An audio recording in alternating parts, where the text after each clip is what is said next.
अस्सलाम वालेकुम वरहमतुल्लाहि वबरकातुहू। जी, मेरा नाम है डॉक्टर सैयद तनवीरुल हसन। आज जो हम आपको केस दिखा रहे हैं ये है कंबाइंड प्रोलैप्स का। कंबाइंड प्रोलैप्स उसमें जो है वो रेक्टम का भी प्रोलैप्स है और विजाइना वाली साइड से भी प्रोलैप्स है। तो इसको ये रेक्टल और विजाइनल दोनों का प्रोलैप्स आप देख रहे हैं।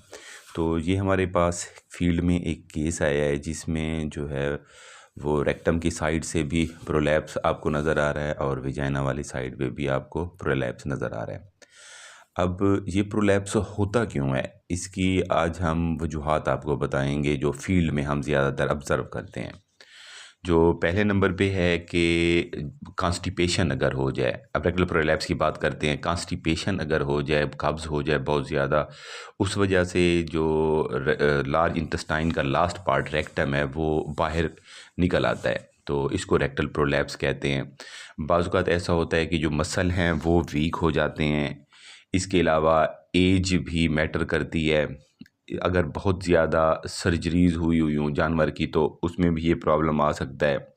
तो इसमें बाज़ औक़ात ऐसा होता है कि विजाइना और यूट्रस के विजाइना और रेक्टम के दरमियान जो वाल है वो बाज़ औक़ात कमज़ोर हो जाती है, उस वजह से भी ये होता है। इसके अलावा प्रेगनेंसी के दौरान भी बाज़ औक़ात ऐसा हो जाता है।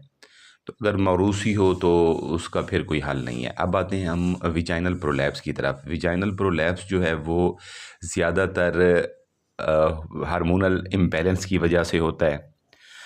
इसके बाद अगर प्रेगनेंसी के दौरान फ़ीटस का साइज़, बच्चे का साइज़ अंदर बढ़ जाए फिर भी प्रॉब्लम हो सकता है। अगर यूट्रस वीक है तो उसकी वजह से भी प्रॉब्लम हो सकता है। अगर एज ज़्यादा है जानवर की उसकी वजह से भी प्रॉब्लम हो सकता है। अगर बहुत ज़्यादा काविंग इसकी हो चुकी है, बच्चे दे चुकी है, तो फिर भी ये प्रॉब्लम हो सकता है ना। तो ये थी इसकी वजूहात। अब ये जो एनिमल हमारे पास फील्ड में आया है ना, तो इसमें रात को तकरीबन 5 से 6 घंटे ये इसी हालत में पड़ा रहा है। जब हम जाके हमने इसको देखा है तो हमने पहले इसको वॉश किया है। एंटीसेप्टिक सॉल्यूशन KMnO4 का सॉल्यूशन बनाया है, उससे हमने अच्छे तरीके से इसको वॉश कर दिया है।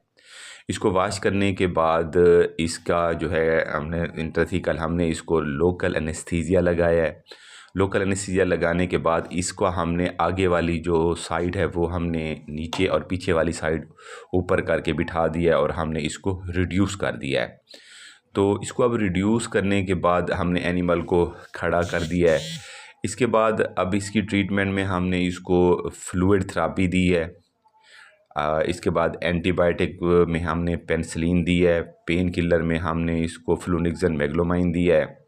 तो इसके बाद हमने वक्ती इसके ऊपर ना ट्रस अप्लाई कर दिया है।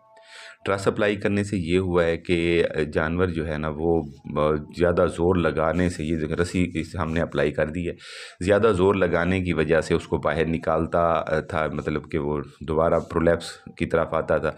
लेकिन उसको हमने थोड़ी देर रिड्यूस करके रखना था, तो उसके लिए हम इस पर ट्रस भी अप्लाई कर देते हैं। ये भी हमने आपको इसकी एक किस्म की ये ट्रीटमेंट ही समझ लें आप ना इसकी। तो इसमें हमने एंटीबायोटिक 4 से 5 दिन तक चलानी है और पेन किलर भी इसी तरह 4 से 5 दिन तक चलाना है और फ्लूइड थेरेपी हमने करनी है। ये इसका ट्रीटमेंट है। तो कोशिश ऐसे करनी है कि जानवर जब खड़ा हो तो पीछे वाली साइड इसकी ऊपर की तरफ हो और आगे वाली साइड 1 फुट नीचे की तरफ हो, ताकि ये दोबारा ना निकाले। तो ये था हमारा केस जो हमने फील्ड में देखा है। अपने प्रैक्टिशनर भाइयों को और फार्मर भाइयों को दिखाना था। Thank you. अल्लाह हाफ़िज़।